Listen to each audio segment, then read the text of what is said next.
नमस्कार, आप देख रहे हैं प्राइम टीवी और मैं हूं आपके साथ मुस्कान अजमानी। रुक करेंगे यूपी की बड़ी खबरों की ओर।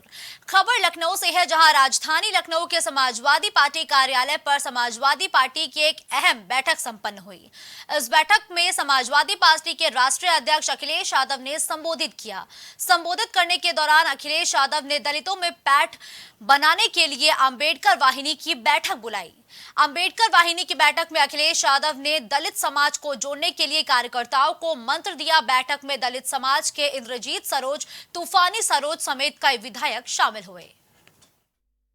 बाबा साहब भीमराव अम्बेडकर जी ने एक किताब लिखी है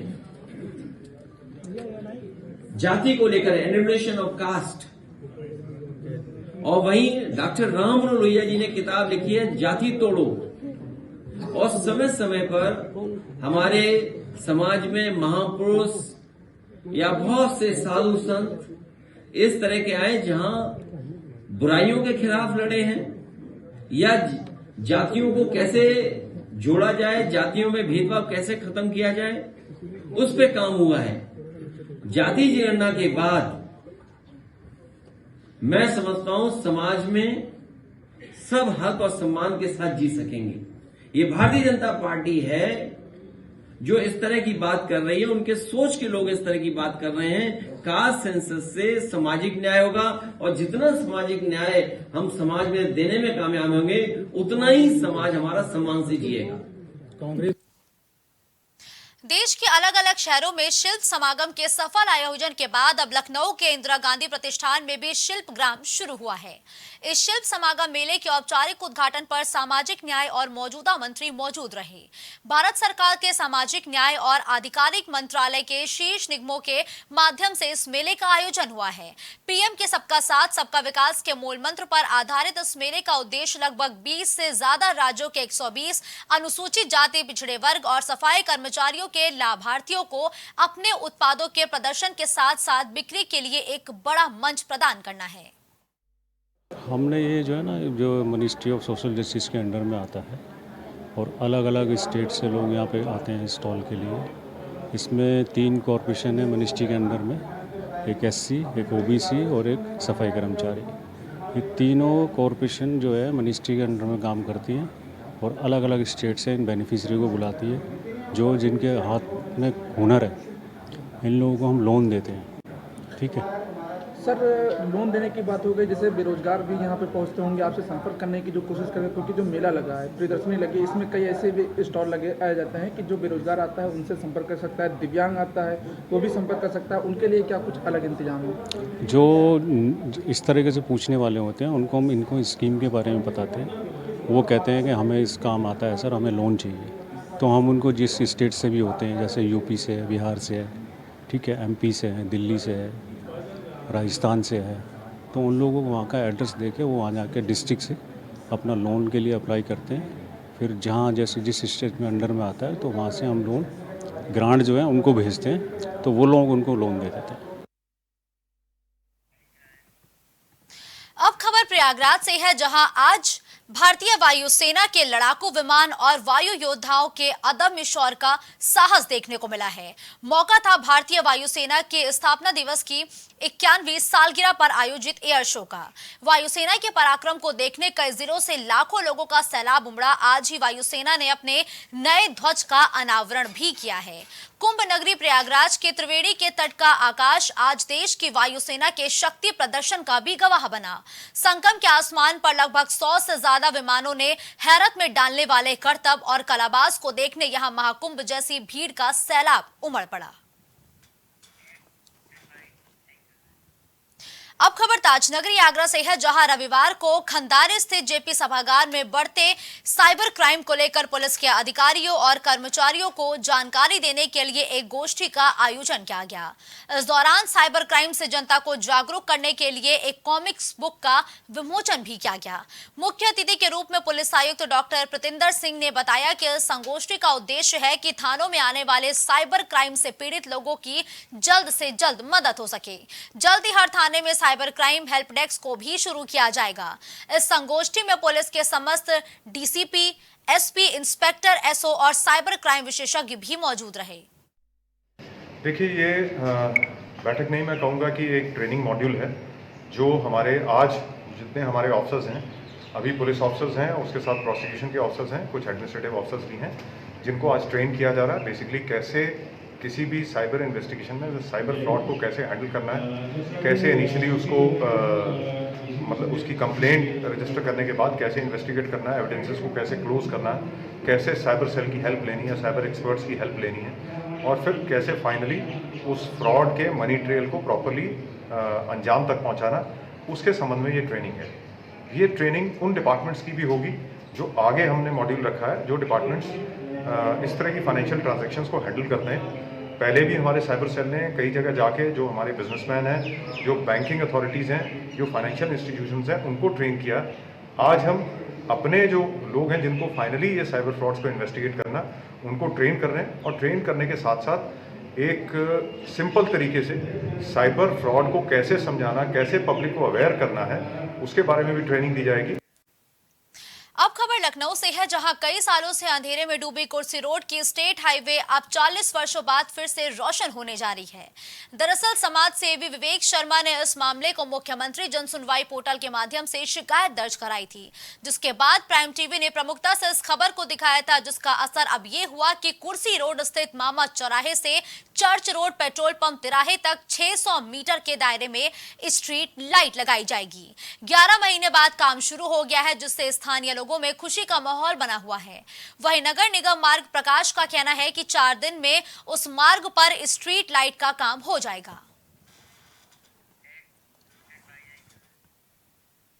खबर लखनऊ से है, जहां एक युवक ने महिला को नशीली दवा पिलाकर उसके साथ होटल में रेप किया है, जिसके बाद पुलिस ने आरोपी मयंक भानु सिंह को गिरफ्तार कर लिया है, जिसका खुलासा डीसीपी सेंट्रल अपर्णा रजत कौशिक ने प्रेस कॉन्फ्रेंस कर किया है। डीसीपी अपर्णा रजत कौशिक ने बताया कि महिला बेसुध हालत में मिली थी और वो एक मुकदमे की पैरवी को लेकर लखनऊ आई थी, जिससे उसकी मुलाकात आरोपी से हुई, जिसके बाद आरोपी युवक ने इस घटना को अंजाम दिया और महिला की शिकायत पर FIR दर्ज भी कर ली गई है। दिनांक 7/10/2023 को शाम के समय हमारे PRV के माध्यम से एक महिला जो है वो बेसुध अवस्था में मिली, और जब उनसे कारण पूछा गया तो उनके द्वारा मौखिक रूप से बताया गया कि उन्होंने कुछ दिनों से कुछ खाया नहीं है और कमजोरी के कारण वो लेटी हुई हैं।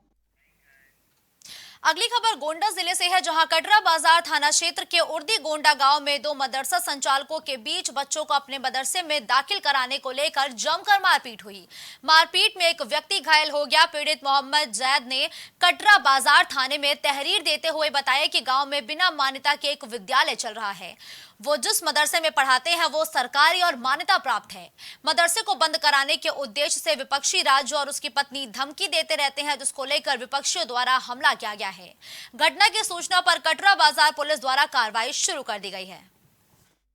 मोहम्मद जैद, गांव कौन सा है? उर्दी गोंडा। क्या मामला है, किस लिए झगड़ा हुआ है, किससे हुआ है? मामला ये है सर कि हमारे गांव में 2 मदरसे हैं। एक मदरसा है इस्लामिया खदीमुल इस्लाम उर्दी गोंडा जो मान्यता प्राप्त रजिस्ट्रेशन है। दूसरा मदरसा ये है कि दारुल उलूम अहले सुन्नत गुलशन मदीना। तो इस मदरसे के बारे में कुछ दिन पहले मुख्यमंत्री जी का एक आदेश आया था कि जितना मदरसा बगैर मान्यता का है उसको बंद किया जाए। तो ये आदेश मुख्यमंत्री जी ने दिया था, हमने कुछ नहीं दिया था। उसके बाद में हम सरकारी स्कूल में पढ़ा रहे हैं और विपक्ष वाले जो है हाफिज अल्ताफ़ हुसैन पढ़ा रहे हैं अपने मदरसे में जो बगैर मान्यता का मदरसा चल रहा है। उसके बाद में ये लोग प्लान किए, फारूक सेठ, हाफिज अल्ताफ़, हैदर रसूल बकरीदी और मोहम्मद इस्लाम उर्फ नान, कुछ लोगों ने मिसकोट किया कि इन हाफिज को मार दो जान से। मारने के बाद में मदरसा ये भी बंद हो जाएगा, वो भी बंद हो जाएगा। और हमको आज सुबह जो है हम जा रहे थे, पढ़ा कर घर जा रहे थे और रास्ते में राजू की पत्नी और हैदर रसूल फारूक सेठ के कहने पर और कुछ अन्य लोग मिलकर हमको जो है घर में घसीट कर ले गए और मारे पीटे और कहा कि बलात्कार में फंसा देंगे तुमको और न रहेंगे और न रहने देंगे।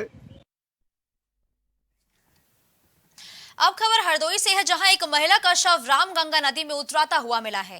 इलाके के लोगों ने जब महिला का शव देखा तो इलाके में हड़कंप मच गया। घटना की जानकारी पुलिस को दी गई है। सूचना पर पहुंची पुलिस ने महिला की शिनाख्त करने के बाद मृतका के शव को पोस्टमार्टम के लिए भेज दिया है और रिपोर्ट आने के बाद आगे की कार्रवाई किए जाने की बात कही गई है। अगली खबर भी हरदोई से है, जहां शाहाबाद के बुद्ध बाजार मोहल्ले में संदिग्ध परिस्थितियों में बारूद से 3 किशोर झुलस गए। आनन फानन में झुलसे हुए किशोरों को प्राइवेट अस्पताल में भर्ती कराया गया, जहां से 2 किशोरों को छुट्टी दे दी गई है और गंभीर रूप से जख्मी एक किशोर का शाहजहांपुर प्राइवेट अस्पताल में इलाज चल रहा है। घटना की सूचना पाकर एएसपी दुर्गेश कुमार सिंह घटनास्थल बुद्ध बाजार पहुंचे। मौके का मुआयना करने के बाद परिजनों और आसपास के लोगों से पूछताछ कर जानकारी जुटाई गई और पुलिस अब आगे की जांच पड़ताल में जुटी है। ये शाहाबाद कस्बे में ही बुद्ध बाजार एक मोहल्ला है, वहाँ पे उजेफा नामक एक युवक बारूद पटाखों से निकाल के वो जला रहा था, उसमें वो पूरी तरह झुलस गया और वहाँ पे एक अम्मार नामक लड़का जो कि 12 साल का है और एक और बच्चा जो कि वो भी 12-13 साल का है, वो भी हल्के से झुलस गए हैं। हालांकि वो ठीक है, मौके पे ही है मौजूद है और जो ज़्यादा झुलसा है बच्चा वो गया है व्यक्ति शाहजहांपुर में इलाज के लिए और इसमें और जांच की जा रही है। उससे पूछताछ करके इसमें और अगली विधिक कार्रवाई की जाएगी। खबर रायबरेली से है, जहां मुख्य मार्ग वार्ड नई बाजार में स्थित इंडिया वन एटीएम में अज्ञात युवकों द्वारा चोरी की नियत से एटीएम को क्षतिग्रस्त कर दिया गया। हफ्ते में 2 बार इस प्रकार के असफल प्रयास किए गए, जिसकी शिकायत एटीएम संचालक पूर्व सभासद मोहम्मद शरीफ पुत्र मोहम्मद सलीम द्वारा कोतवाली प्रभारी को प्रार्थना पत्र देकर की गई है। एटीएम संचालक ने बताया कि एक हफ्ते के अंदर 2 बार एटीएम के अंदर लोहे की हथियार डालकर एटीएम को खराब करने की कोशिश की गई है। पूर्व सभासद ने अराजक युवकों की फोटो वायरल कर लोगों से अराजक तत्वों को पकड़वाने में सहयोग करने की अपील की है।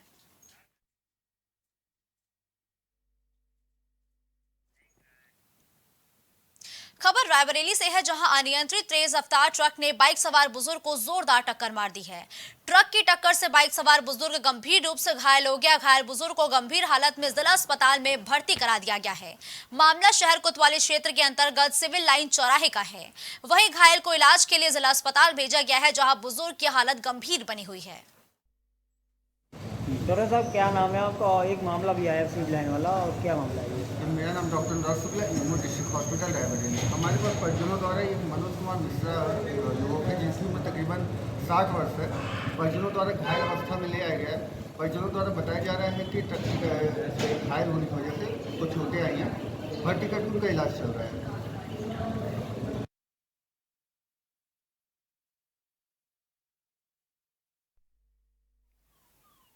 इस बुलेटिन में फिलहाल के लिए बस इतना ही। देश और दुनिया की तमाम बड़ी खबरों के लिए आप देखते रहिए प्राइम टीवी।